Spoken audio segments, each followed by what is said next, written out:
الله الرحمن الرحيم اللهم صل على محمد النبي الأمي وعلى آله وسلم تسلیما۔ معجزات نبوی صلی اللہ علیہ وسلم کا انسائکلوپیڈیا۔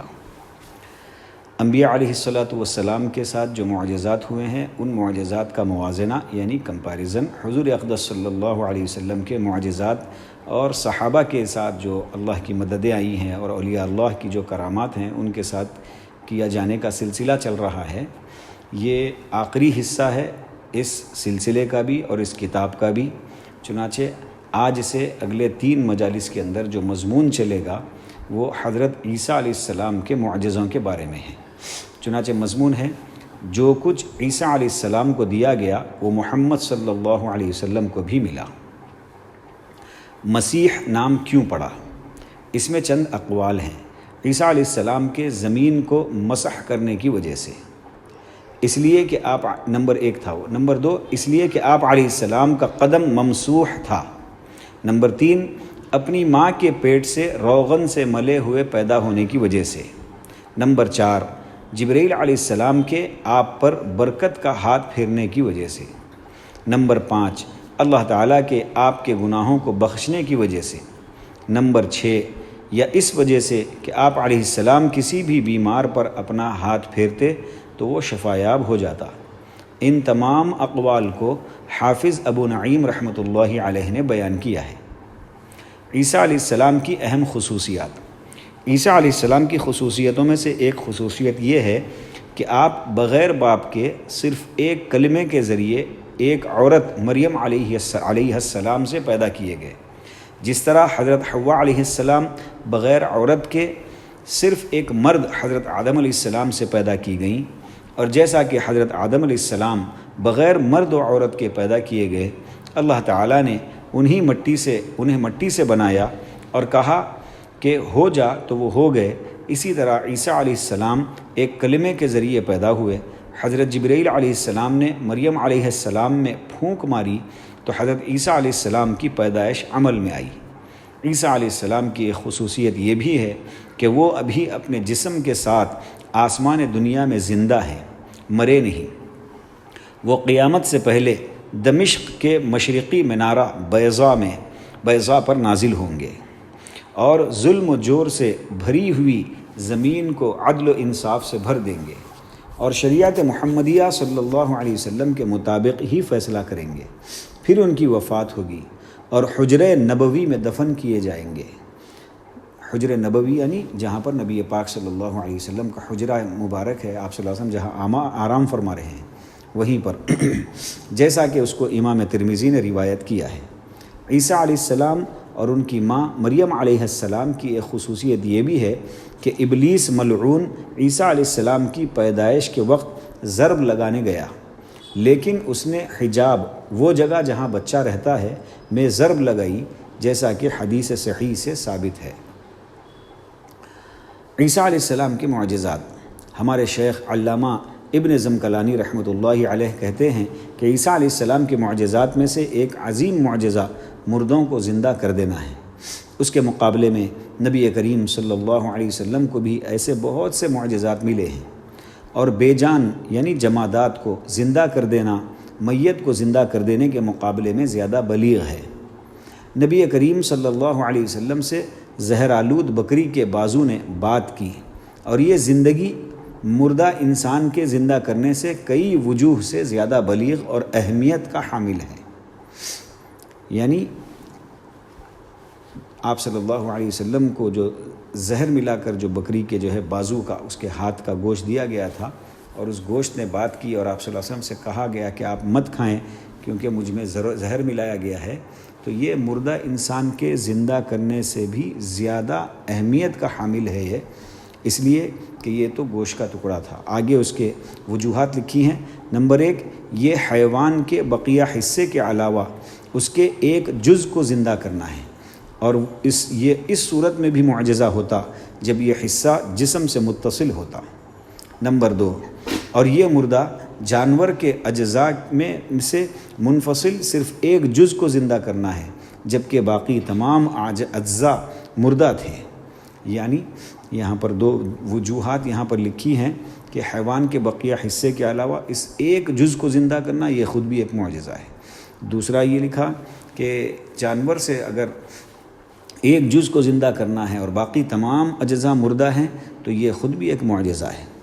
اللہ تعالیٰ نے اس بکری کے جز پر زندگی کو ادراک و عقل کے ساتھ لوٹائی، حالانکہ یہ حیوان جس کا یہ جز ہے اپنی زندگی میں نہ تو عقل رکھتا تھا اور نہ ہی بات کرنے کی استطاعت اس کے اندر تھی، اور یہ معجزہ ابراہیم علیہ السلام کے اس معجزے سے بھی زیادہ بلیغ ہے جس میں اللہ تعالیٰ نے ان کی فرمائش پر چڑیوں کو زندہ کر دیا تھا۔ کہ نبی پاک صلی اللہ علیہ وسلم کے ساتھ جو معجزہ ہوا، بکری کے بازو نے جب بات کی تو اس سے اندازہ لگتا ہے کہ کتنی اہمیت کا حامل ہے، کیونکہ بکری اپنی حیات میں جب اس کو جان تھی تو وہ بات بھی نہیں کرتی تھی اور اس کو عقل بھی نہیں تھی، لیکن یہ جو حصہ زندہ ہوا ہے وہ بات بھی کرنے لگا اور عقل کی بات اس نے بتائی کہ مجھے مت کھائیے، مجھ میں جو ہے زہر ملا ہوا ہے۔ اور یہ ابراہیم علیہ السلام کے ساتھ جو معجزہ ہوا تھا کہ اللہ تعالیٰ سے آپ نے فرمائش کی تو چڑیوں کو زندہ کر دیا تھا، یہ اس سے بھی زیادہ اہم ہے۔ میں یعنی ابن کثیر کہتا ہوں کہ وہ پتھر جو نبی صلی اللہ علیہ وسلم کو سلام کیا کرتا تھا، اس میں زندگی کے ساتھ ادراک و عقل کا پیدا ہونا، جیسا کہ صحیح مسلم میں مروی ہے، من جملہ حیثیت سے حیوان کے زندہ کرنے سے زیادہ بلیغ ہے، کیونکہ اس حیوان میں کسی وقت زندگی تھی، برعکس اس پتھر کے کہ اس زندگی سے قبل وہ بالکلیہ زندگی سے محروم تھا۔ نیز پتھر، ڈھیلے، درخت اور ڈالیوں کا آپ صلی اللہ علیہ وسلم کو سلام کرنا اور آپ کی رسالت کی گواہی دینا اور درخت کے تنے کا کراہنا، یہ تمام معجزات بھی اسی قبیل سے ہیں۔ حافظ ابن ابی الدنیا نے من عاش بعد الموت ایک کتاب لکھی ہے جس میں بہت سے لوگوں کا ذکر کیا ہے جو مرنے کے بعد زندہ ہوئے،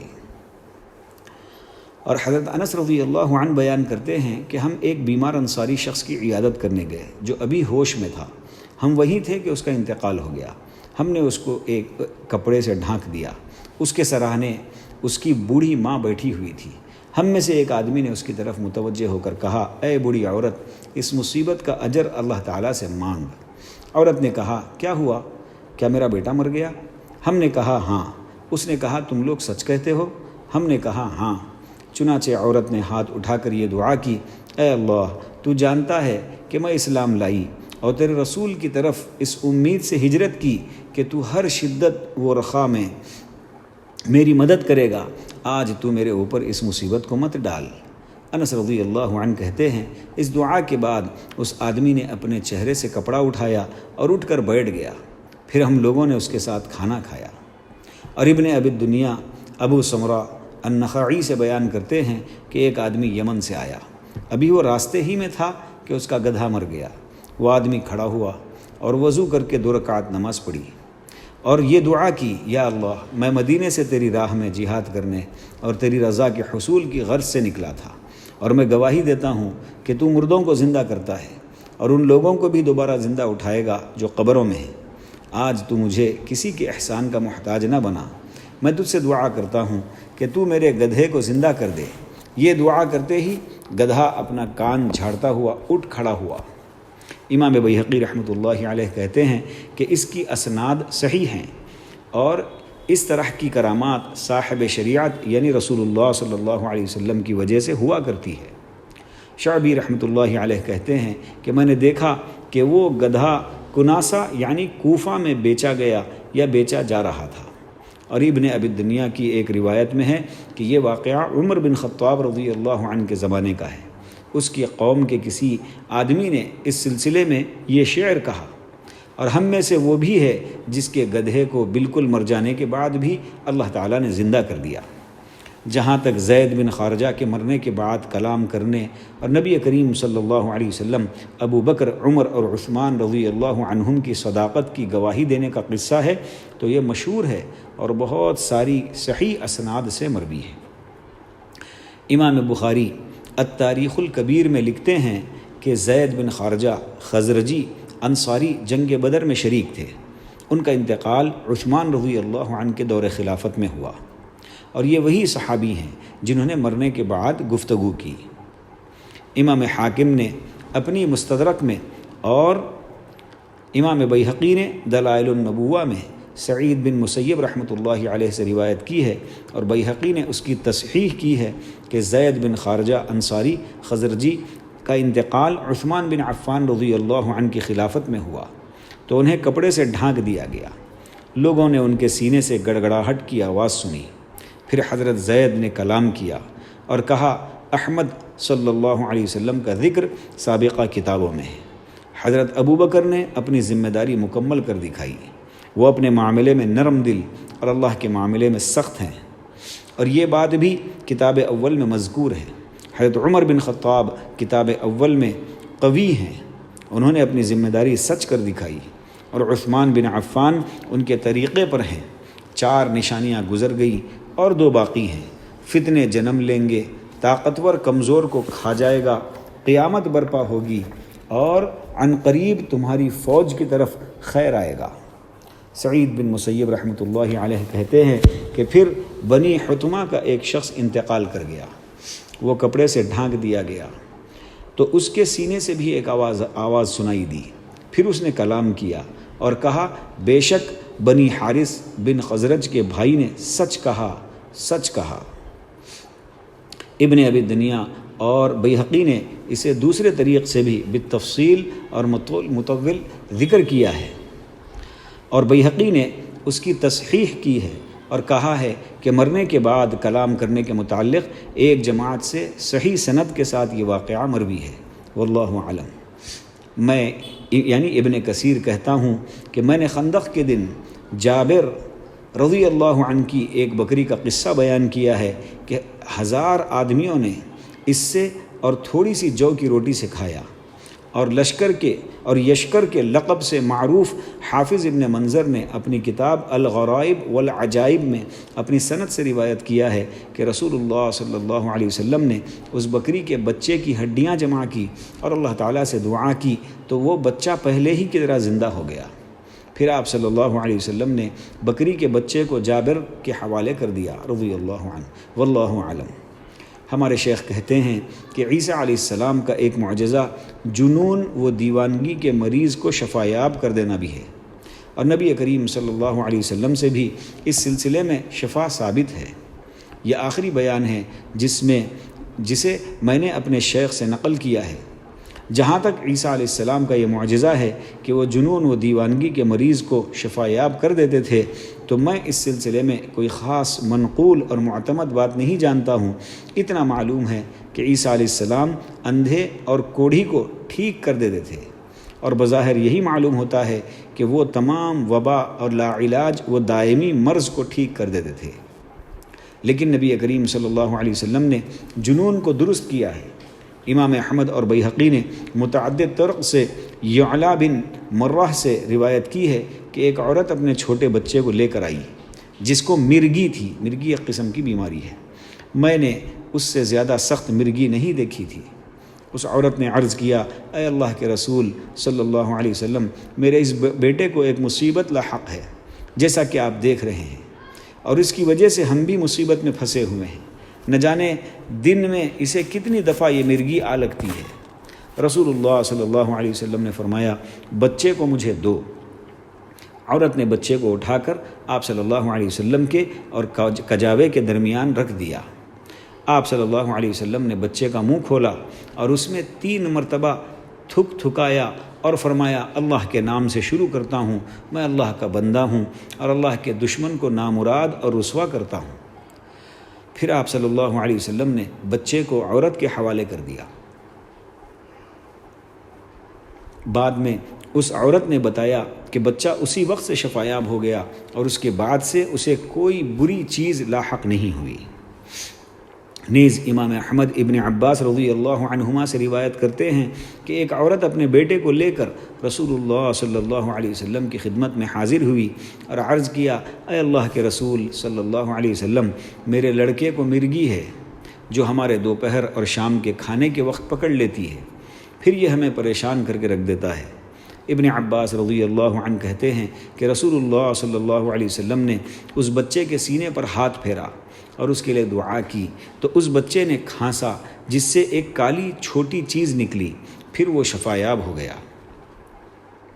اور شیخان امام بخاری و مسلم عطا بن ابی رباح سے روایت کرتے ہیں کہ مجھ سے ابن عباس رضی اللہ عنہ نے کہا کیا میں تمہیں ایک جنتی عورت کو نہ دکھاؤں؟ میں نے کہا ہاں دکھائیے۔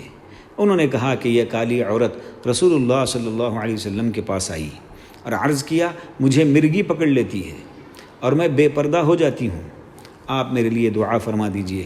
آپ صلی اللہ علیہ وسلم نے فرمایا اگر تو چاہے تو صبر سے کام لے اور اس کے بدلے میں تمہارے لیے جنت ہے، اور اگر تو چاہے تو میں تیرے لیے اللہ تعالیٰ سے دعا کر دوں کہ وہ تجھے بیماری سے نجات دے دے۔ اللہ تعالی ہم تمام کو حضور اقدس صلی اللہ علیہ وسلم کی عظمت کرنے کی توفیق نصیب فرمائے، آپ صلی اللہ علیہ وسلم سے سچی پکی محبت، عقیدت، اطاعت اور اتباع نصیب فرمائے، آپ صلی اللہ علیہ وسلم کا دیدار نصیب فرمائے، آپ صلی اللہ علیہ وسلم کی سنتوں پر چلتے ہوئے زندگی گزارنے کی توفیق نصیب فرمائے، آپ صلی اللہ علیہ وسلم کے دست مبارک سے حوض کوثر سے جام کوثر نصیب فرمائے، آپ صلی اللہ علیہ وسلم کا پڑوس ہم تمام کو آخرت کی ہمیشہ ہمیشہ زندگی میں نصیب فرمائے۔ وآخر دعوانا الحمد للہ رب العالمین۔